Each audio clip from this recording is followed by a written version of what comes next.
pernah di Jogja itu hampir semua stakeholder buku itu bingung mau ngapain gitu ya. Mulai dari penulis, distributor, penerbit, toko buku, semuanya jadi bingung. Bahkan sampai juga pada tingkat editor, desain cover itu juga jadi bingung karena terjadi anomali tadi, perubahan-perubahan tadi itu. Ya memang kalau kritik saya dunia buku ini selama saya sejak tahun 2000 ya belum pernah berani menentukan masa depannya sendiri.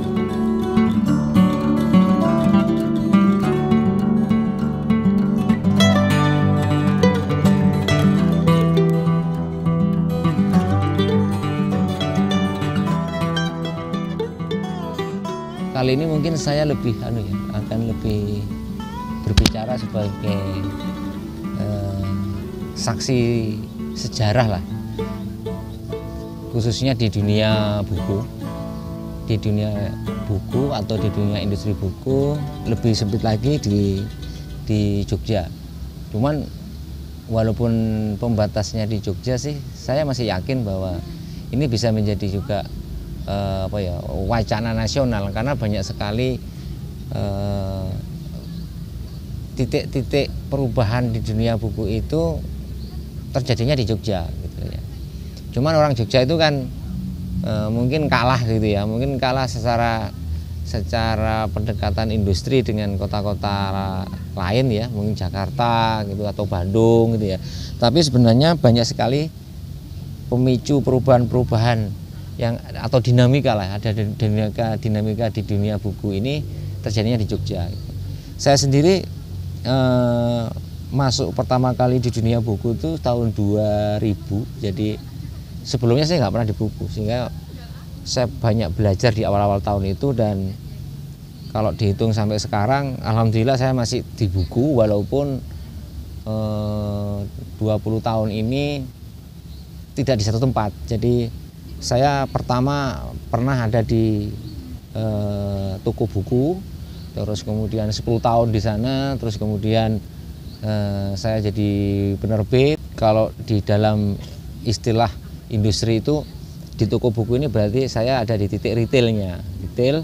Kemudian kalau di penerbit ini berarti saya di sisi produksi gitu ya. Nah, yang saya belum pernah itu di satu sisi lagi, karena kan tiga kakinya dunia buku itu kan retail, artinya saluran distribusi, yang kedua saluran produksi itu penerbit, yang ketiga itu di sisi kreatifnya, artinya di sisi penulis. Nah, saya yang belum pernah di sisi penulis ini, artinya berkecimpung secara langsung sebagai penulis itu saya belum pernah, walaupun teman-teman saya penulis juga banyak sih. Nah, dari perjalanan itu sih memang saya melihat dinamika di dunia buku, terutama di Jogja lah gitu ya, itu sangat fluktuatif. Jadi dinamikanya besar sekali. Ya nggak tahu kenapa itu ya. Artinya kalau di industri lain mungkin ada perubahan-perubahan itu sekitar 7 tahun sekali ada perubahan peta industri, atau 10 tahun baru berubah ada perubahan peta di industrinya. Tapi di dunia buku ini 3-5 tahun itu sudah banyak yang berubah. Dan kalau kita ngomong diagram gitu, selalu pada angka 3-5 tahun itu ada titik-titik kritis gitu ya, di industri itu. Dan titik kritis ini artinya gini, setelah titik ini akan diperlukan sebuah keseimbangan baru gitu ya. Sebagai contoh gini, saya awal-awal masuk di dunia buku atau ya di toko buku ini, sistem distribusi katakanlah. Dulu sistem distribusi itu selain dari penerbit langsung, ada juga yang sering kali itu melalui distributor. Jadi sebelum dari distributor baru ke toko buku. Nah, itu bertahan sampai yang distribusi ini walaupun dengan bentuk yang berbeda-beda, pemainnya berganti-ganti gitu ya. Jadi baik pemain berganti, sistem kerjasamanya dengan distributor juga berganti-ganti. Itu nggak sampai 5 tahun sudah berubah. Muncul lagi kekuatan baru. Terus ada hilang lagi yang kekuatan lama gitu. Wah, ini dinamikanya banyak sekali gitu. Itu dari distribusi. Dari sisi tema, saya pertama masuk itu mungkin karena masih ada nggak begitu jauh dari 98 ya, sehingga banyak penerbit di Jogja ini digawangi oleh dikomandani oleh para mantan aktivis gitu ya. Sehingga muncul banyak sekali waktu itu di Jogja buku-buku pemikiran, baik mulai yang pemikiran yang dulu oleh Orde Baru dilarang, itu sudah mulai bermunculan. Mulai sosial, politik, budaya, itu buku-bukunya sangat beragam, baik tulisan dari penulis Indonesia maupun terjemahan gitu ya. Pemainnya juga banyak waktu itu, seperti mungkin hampir semua ya, kecuali yang ya Jogja juga punya sih penerbit-penerbit yang umum, populer, komputer, teknologi juga ada. Cuman keriuhan ini sebenarnya disebutkan oleh teman-teman tadi. Jadi kalau Anda pernah baca buku Declare-nya Mas Ade itu kan hampir semuanya itu mantan-mantan aktivis 98 gitu ya. Jadi atau mantan resensor dan sebagainya gitu. Nah, buku-buku tentang politik, tentang budaya itu wah, itu semua terbuka lebar semuanya. Dan mendapatkan tempat di pasar waktu itu. Nah, cuman itu bertahan 3 tahun bagi saya ya. Saya hitung 3 tahun itu dari tahun 2000 ya. Bertahan sekitar 3-4 tahun. Setelah itu muncul lagi muncul lagi sebuah apa ya istilahnya ya, pemahaman baru lah, atau teori baru, atau bukan, praktek baru gitu ya. Ada praktek baru bagaimana mendiskusikan buku dan juga produknya. Mungkin ini juga karena terjadi ada mismanagement lah atau apa di tingkat-tingkat penerbit lokal gitu. Sehingga banyak penerbit-penerbit itu waktu itu kerennya adalah bagaimana menyelamatkan diri gitu ya gitu. Nah, menyelamatkan diri itu lewat apa gitu loh. Katakanlah apakah dengan membenahi manajemen, ya ada juga. Tapi sebagian besar penyelamatan diri itu adalah dengan berubah haluan gitu ya. Artinya dari teman-teman yang sebelumnya itu memiliki idealisme bahwa penerbitku hanya menerbitkan tema ini, kan gitu tuh. Atau penerbitku hanya menuliskan tentang genre ini, katakan gitu. Ternyata itu yang banyak dipilih. Teman-teman berubah haluannya ternyata melalui jalur itu. Sehingga mereka pada tahun 2005 ke atas mulailah berbondong-bondong mereka berubah haluan, termasuk mulai dari produk, pilihan produk sampai kepada pilihan distribusi gitu ya. Itu berjalan sampai tahun 2008 2009 gitu. Artinya perubahan yang terjadi adalah pemahaman bahwa buku harus populer gitu ya. Artinya paham marketing konteks gitu ya. Artinya bagaimana memupuri gitu ya, memupuri buku yang disesuaikan dengan geliat pasar. Itu yang rame-rame. Dan kedua, berlomba-lomba membuat buku baru. Jadi istilahnya omset itu ditentukan oleh buku baru, bukan oleh buku cetak ulang. Nah, ini juga capek. Terus jujur aja membuat para penerbit capek. Capek dalam artian investasinya harus banyak. Padahal kalau buku baru itu kan pasti ada cover baru, cetak kemudian layout baru dan macam-macam lah. Artinya biayanya lebih besar. Effortnya melahirkan buku baru itu lebih besar dibandingkan merawat buku yang sudah ada tapi laku banyak gitu loh. Nah, permasalahannya yang terjadi era itu adalah lebih banyak orang berlomba-lomba membuat buku baru dibandingkan dengan membuat buku-buku yang long life, yang lakunya panjang gitu. Nah, yang ketiga, saat itu kembali lagi buku sangat rentan terhadap momen. Jadi nasib sebuah buku ini sangat dipengaruhi oleh momen. Saya pernah tahun 2008 itu kalau nggak salah sempat dimuat di KR itu. Saya riset data di toko saya menemukan bahwa waktu itu di TV masih banyak ini loh, sinetron jenazah, mukjizat, gitu-gitu tuh. Terus misteri, gitu kan banyak. Saya pernah melihat bahwa di golongan buku agama itu buku yang paling banyak terjual itu yang judulnya ada kata-kata misteri, ada kata-kata mukjizat, terus ada kata-kata lagi ya, hidayah ya nggak gitu. Itu sangat artinya. Dan artinya menjadi buku itu menjadi keputusan mereka hanya berlomba di menarik pembeli itu dari kerenyahan judul gitu. Isi saya nggak berubah isi lah gitu. Nah, karena juga Benazir Bhutto meninggal katanya gitu. Percaya nggak? Ketika Benazir Bhutto meninggal, nggak sampai seminggu buku tentang Benazir Bhutto itu sudah ada di toko buku. Gitu. Jadi seperti itu perlombaannya itu seperti itu. Nah, walaupun waktu itu saya mengingatkan bahwa kepada teman-teman transaksi itu adalah investasi. Jadi maksud saya gini, kalau ada orang beli buku, kemudian dia menjadi ingin beli buku lagi, ketika dia terpuaskan, ketika saat dia selesai membaca buku yang dia beli. Kalau yang bersangkutan ini nggak terpuaskan oleh buku yang dia baca, itu akan mematikan keinginan pembaca tadi untuk beli buku lagi. Itu sudah pernah saya ingatkan. Dan akhirnya memang era ini akhirnya terjadi decline. Decline-nya itu tahun 2010-an. Jadi 2010 sampai 2013, 2014 itu mulai decline gitu ya. Jadi artinya decline itu gini. Di penerbit juga nggak tahu harus ngapain gitu ya, harus bikin apa gitu ya. Terus di toko buku juga nggak tahu harus bagaimana gitu loh untuk melakukan sesuatu, menarik pembeli biar datang ke toko kayak gitu. Terus kemudian sama penulis pun juga pada waktu itu juga dalam apa ya istilahnya, di persimpangan jalan gitu loh. Saya pernah ketemu salah satu penulis senior itu, dia tuh bingung gitu loh. Sekarang ini kalau saya mau nulis apa ya?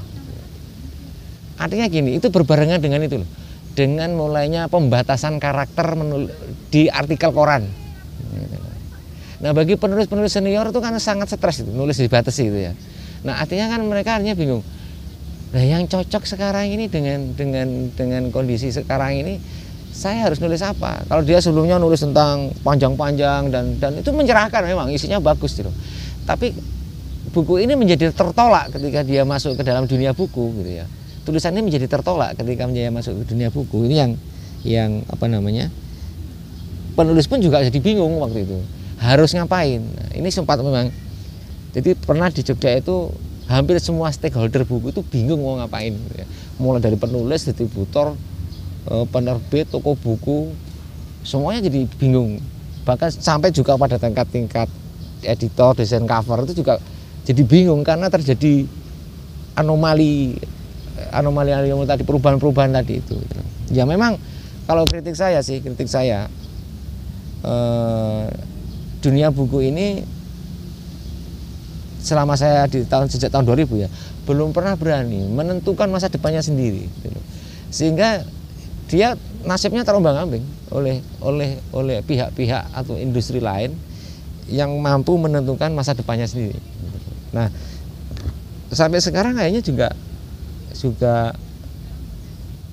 ya nggak aman-aman banget gitu loh. Cuman menariknya kan gini, dunia buku itu kan mau nggak mau kan bersentuhan dengan dunia kepenulisan gitu ya, dengan dunia penerbitan gitu. Artinya kan dekat dengan kalangan-kalangan intelektual yang artinya kalau katanya Pak Nardi, ST Sunardi itu intelektual itu walaupun ditodong sama senapan gitu ya, dia tetap harus berani menyatakan itu benar atau salah gitu.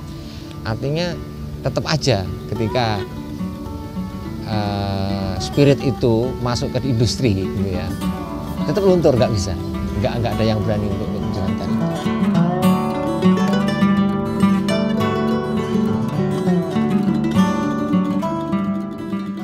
Setelah ada yang menarik lagi itu setelah tahun 2000 itu terjadinya memang setelah tahun 2010 ya. Jadi yang ini sih yang menariknya itu karena gini. Ini seperti era-era tahun 98. Jadi setelah reformasi lah. Jadi anak-anak muda itu kembali bermunculan di dunia buku. Nah, cuman pembedanya kalau dulu anak-anak muda yang muncul itu kayak Mas Ade, Mas Indra dan sebagainya itu, terus Mas apa namanya Nursam dan sebagainya, itu semua mantan aktivis ini. Tapi kalau yang sekarang ini, mereka ini anak-anak muda ini suka buku pertama ya. Yang kedua, generasi teknologi ya. Jadi kehadiran mereka pun selain karena dia mereka suka buku, juga didukung oleh teknologi, perkembangan teknologi. Ya, perkembangan teknologinya itu adalah saya sempat tadi cerita mulai muncullah sosial media, yang kemudian munculnya teknologi cetak gitu ya. Yang ini akhirnya menyebabkan anak-anak muda ini tadi ketika dia memulai serius gitu ya, mulai serius di dunia atau mulai coba-coba di dunia industri buku, dia tidak memerlukan investasi yang banyak. Dan yang kedua, secara promosi dan distribusi mereka sangat tertolong oleh perkembangan sosial media, baik itu mulai Facebook, Twitter, IG dan sebagainya. Nah, mereka inilah saat inilah mereka inilah yang ujung tombak di jalur yang ketiga, yaitu jalur penjualan online. Dan ini ternyata anak muda ini tidak hanya selain produksi, dia juga muncullah banyak reseller buku online.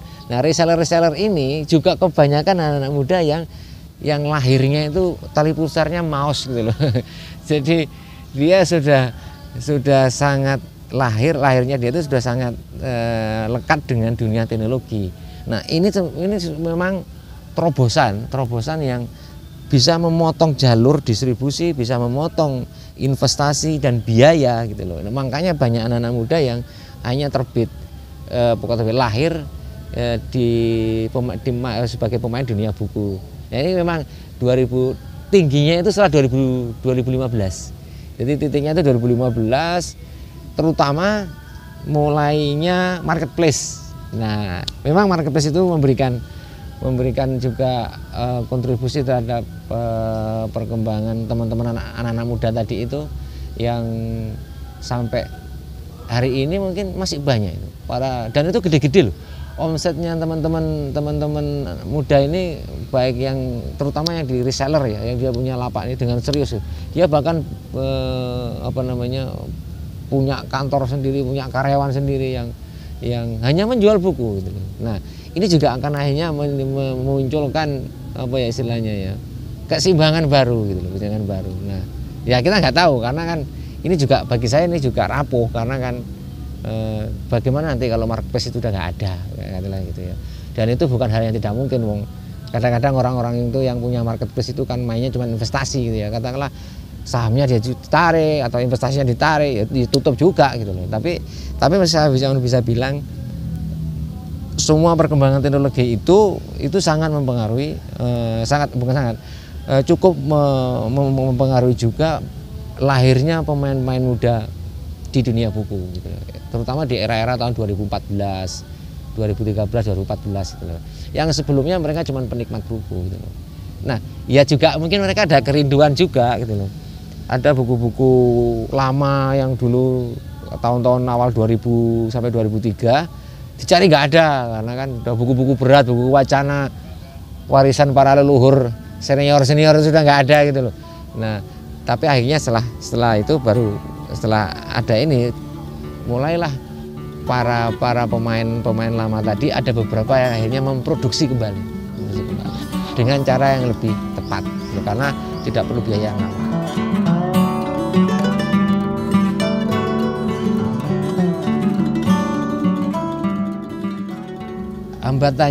Hambatannya adalah kembali lagi bahwa faktor apa ya memang agak ada deviasi itu karena pandemi itu loh. Pandemi itu 2 tahun ya, hampir 3 tahun loh pandemi itu, yang akhirnya udah dunia buku ini rentan gitu ya, rentan gangguan gitu ya, kena pandemi 3 tahun kata gitu. Itu memang juga dari anak-anak muda tadi ada yang memang tetap bertahan, ada yang juga tidak bertahan gitu ya. Cuman bagi yang bertahan ya memang kebanyakan mereka bisa memangkas biaya gitu ya. Jadi mereka dengan sadar diri bahwa perusahaan atau organisasi penerbitannya harus dirampingkan gitu loh. Itu yang perlu. Kalau saya ada juga kekhawatiran tuh gini, itu disuplai penulis. Karena sejak sebelum pandemi akhir-akhir itu orang penulis itu lebih suka sekarang nulis artikel dibanding nulis buku gitu, masalahnya gitu. Ya ini nggak bisa disalahkan ya, karena mungkin sekarang kalau dia nulis artikel dimuat di sebuah media, katakanlah dia bisa menulis itu sana 5 itu ya, untuk penulis-penulis muda yang dia belum berkeluarga itu sudah aman secara ekonomi gitu ya. Nah ini yang akhirnya juga saya khawatir gitu ya, bahwa penulis buku jadi semakin berkurang gitu ya. Nah ini bukan hal yang simpel, bukan hal yang sederhana, karena apa? Ekosistem buku itu salah satunya adalah penulis gitu. Ini yang apa namanya? Bahkan kemarin ada teman nanya, apakah kalau sebagai penulis itu bisa dijadikan sebagai sandaran hidup gitu ya? Bahkan ada teman yang penulis senior itu yang dia nggak mau ngasih training menulis, karena dia, buat apa aku ngasih training menulis, wong saya nggak yakin bahwa penulis itu, sebagai penulis itu bisa menghidupi kita, katakanlah gitu ya. Cuman kalau saya sih berbeda pendapatnya gini, bukannya karena saya penerbit sehingga saya butuh penulis, enggak. Orang yang laku atau wong payu itu kan karena dikenal gitu. Gitu. Sama lah, produk pun juga gitu, produk pun bisa laku karena dikenal gitu. Nah menulis, baik itu sebagai penulis buku, itu salah satu media untuk dikenal orang gitu loh. Ya mungkin rezekinya nanti tidak dari buku itu, tapi kan kalau ada seseorang, maksudnya saya gini, sangat disayangkan ketika ada orang yang suka menulis, yang bisa menulis, terus gara-gara gara-gara dengar, wah, gue rasa urip jadi penulis gitu, terus dia membatalkan bakatnya itu untuk tidak menulis. Bagi saya itu sangat disayangkan, karena apa? Tetaplah menulis, karena apa? Dengan menulis itu bisa dikenal orang. Nah, rezeki itu kan setelah dikenal orang. Itu mungkin ini sekedar motivasi ya bagi teman-teman penulis gitu ya. Karena kalau secara spiritual jelas lah, semua yang istiqomah itu ada hasilnya, insya Allah gitu ya. Tapi kalau kita ngomong secara duniawinya gitu ya, bahwa seseorang itu bisa ibaratnya itu dijual ya, dia bisa menjual dirinya, entah itu sebagai pegawai, entah itu sebagai penulis lepas atau apapun lah, itu karena dikenal gitu loh. Nah alat yang paling manjur untuk dikenal itu adalah menggunakan bakatnya masing-masing. Jadi kalau kamu jago pedang, ya kamu harus belajar pedang, karena kamu akan lebih bisa dikenal dibandingkan kamu belajar tombak, katakanlah gitu loh. Karena kan kamu bakatnya di main pedang gitu loh. Kalau kamu maksain main tombak, bisa jadi kamu jadi susah dikenal gitu loh. Nah, sama dengan kembali ke penulis tadi, bahwa yang suka menulis, yang sudah bisa menulis, bahkan yang masih ingin menulis, tetap ditekuni aja. Tapi fokusnya adalah itu adalah media agar dunia mengenal kita, mengenal anda tadi. Nah kalau sudah dunia itu mengenal, rezeki itu teko dewe gitu. Ya itu akhirnya ingin meluruskan itulah.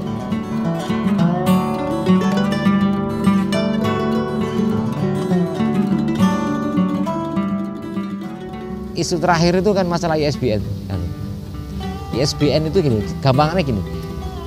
ISBN itu kan internasional ya, yang nerbitin London. Di ISBN internasional itu di Inggris, di London sana.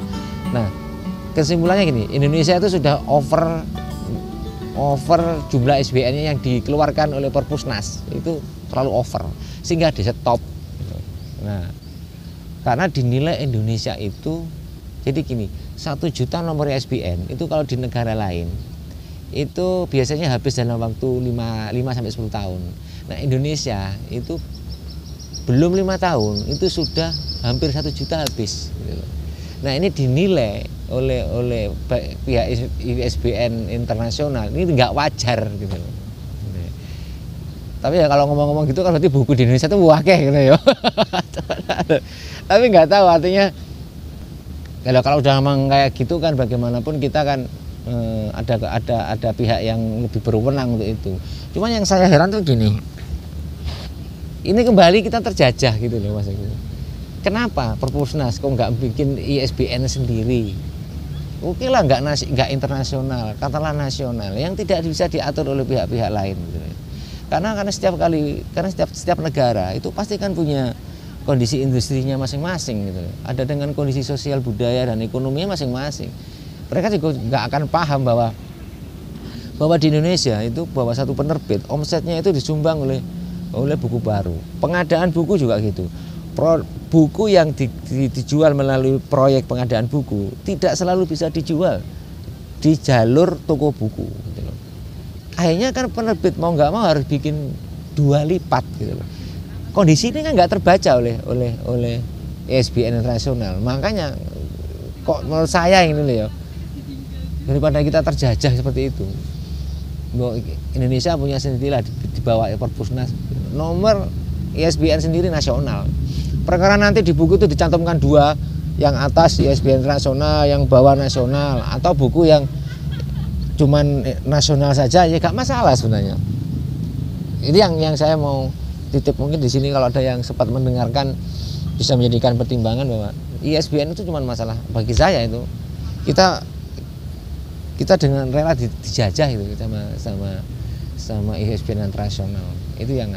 Nah, yang ingin saya sampaikan juga tentang betapa ruwetnya tadi itu ya. Yang lain mungkin saya ingin menyampaikan tentang gini, update terakhir bahwa distribusi tadi itu memang seperti itu, seperti yang saya cerita tadi, ada toko buku, ada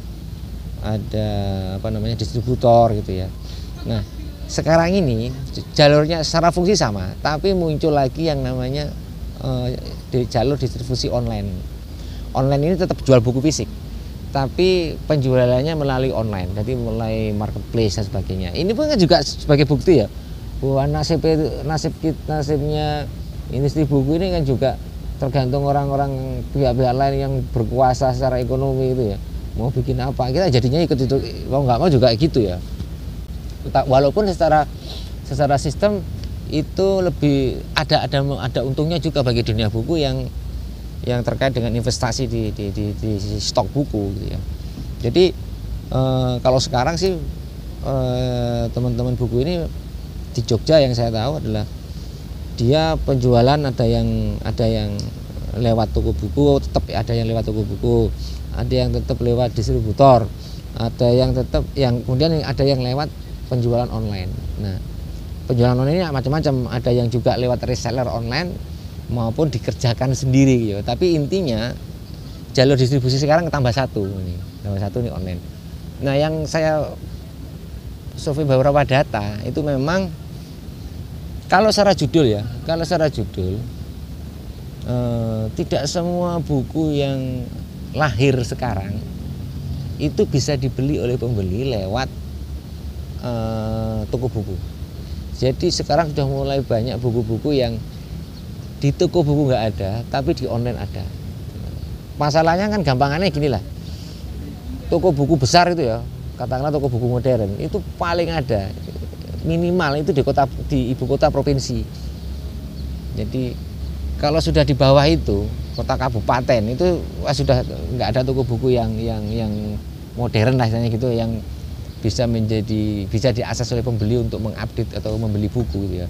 Tapi kalau di online selama daerah situ nggak sinyalnya ada sinyal apa istilahnya gitu ya, nggak blank area gitu ya, siapapun masih bisa untuk membeli buku atau mengakses buku. Nah, ini enaknya kan gini, kalau dulu sebuah buku itu kepingin diakses secara nasional itu minimal nyetaknya 2-3 ribu eksemplar gitu, investasinya begitu besar. Tapi sekarang dengan investasi yang jauh lebih kecil, katakanlah cuma nyetak 50 atau 100 eksemplar, itu sudah bisa diakses oleh nasional, bahkan internasional ya, kalau sama ada orang Indonesia di luar negeri ya.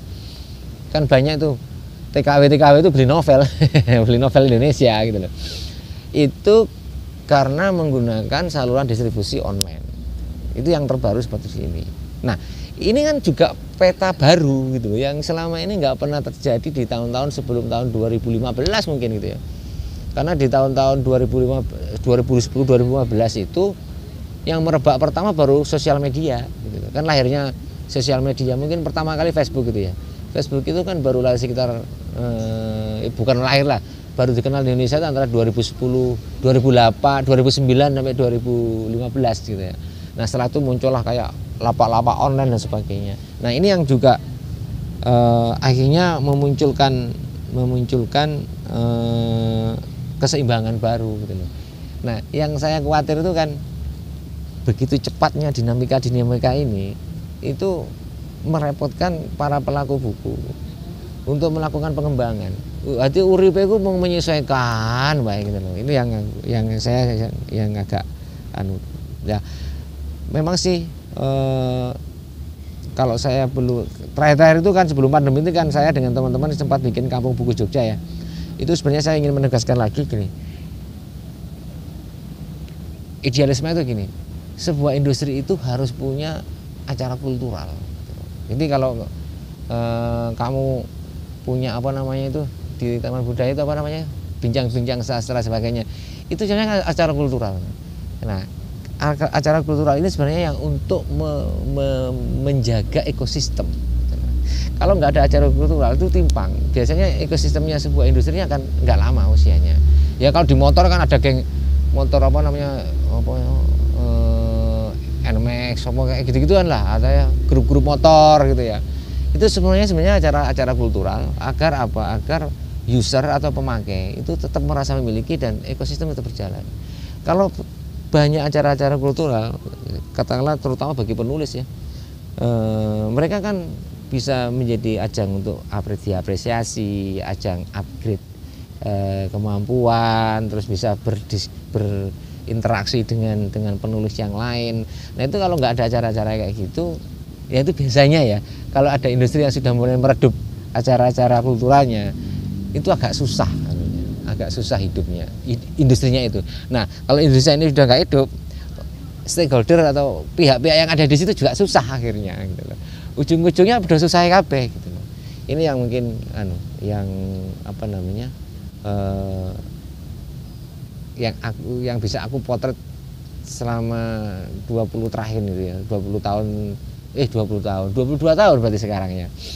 Nah saya nggak tahu apakah 2023 itu tahun depan ya, atau 2025 adakah ada perubahan lagi, karena ini sepertinya ini sudah mulai mau ada perubahan lagi, terutama pasca pandemi ini ya. Dan saya belum bisa melihat bagaimana bentuk geliat para pelaku buku, baik itu mulai penulis, penerbit dan semua stakeholder lah gitu ya. Apa yang dilakukan setelah pandemi ini, yang kemarin kan semua terhalang oleh dengan kondisi pandemi ya. Tapi ini yang saya belum bisa melihat apakah akan kembali semula persis gitu ya, kembali semula persis seperti sebelum pandemi. Ini yang agak susah diprediksi karena banyak yang mati. Jadi gini, sebelum pandemi ada gitu ya, tapi selama pandemi ternyata nggak bertahan, akhirnya dia mati gitu ya. Jadi kayak yang kita nggak bisa prediksinya itu karena alhamdulillah pandemi sudah nggak ada, ayo kita bangun lagi, nggak gitu ya. Ternyata ada juga yang gantung pindahan itu banyak, setelah terjadi pandemi malah mati gitu. Nah, sehingga yang bertahan ini juga kita belum tahu apakah dia akan kembali seperti sebelum pandemi. Ini yang karena 2 tahun ini banyak terjadi gitu ya. Pameran buku nggak ada, bedah buku juga nggak ada, kegiatan kultural nggak ada. Ini yang memang tantangan bagi semua. Tapi yang ya kita tetap harus optimis lah, optimis. Semua stakeholder dunia buku harus tetap optimis bahwa semua sing fokus itu kok rasanya kok fokus itu kan istiqomah toh, rasanya kok insya Allah kok pasti menghasilkan ya. Jadi ya walaupun menghasilnya seperti apa ya tergantung di sesuai porsi kita masing-masing gitu ya. Kok ya sudah mulai jalan tuh agendamu itu, pertemuan bincang-bincang sastra kan gitu ya. Ya kemudian di tingkat itu juga ada banyak perubahan, entah itu wajah-wajah yang pemainnya atau itu kan juga banyak yang berubah. Walaupun sebenarnya sempat tertolong juga sebenarnya selama pandemi itu dunia buku itu oleh dunia pendidikan. Jadi dunia pendidikan itu ternyata masih perlu juga media untuk mempublikasikan karya-karya ilmiah mereka gitu ya. Itu juga penyelamat sih bagi yang main di sana gitu ya. Tapi yang tidak main di sana ya memang agak susah juga. Karena toko buku juga banyak yang menutup waktu lockdown itu kan banyak yang tutup. Artinya tidak ada pelaku yang berani investasi secara besar untuk kondisi ini gitu. Nah, itu yang mempengaruhi juga bagaimana dilihat pasca pandemi itu yang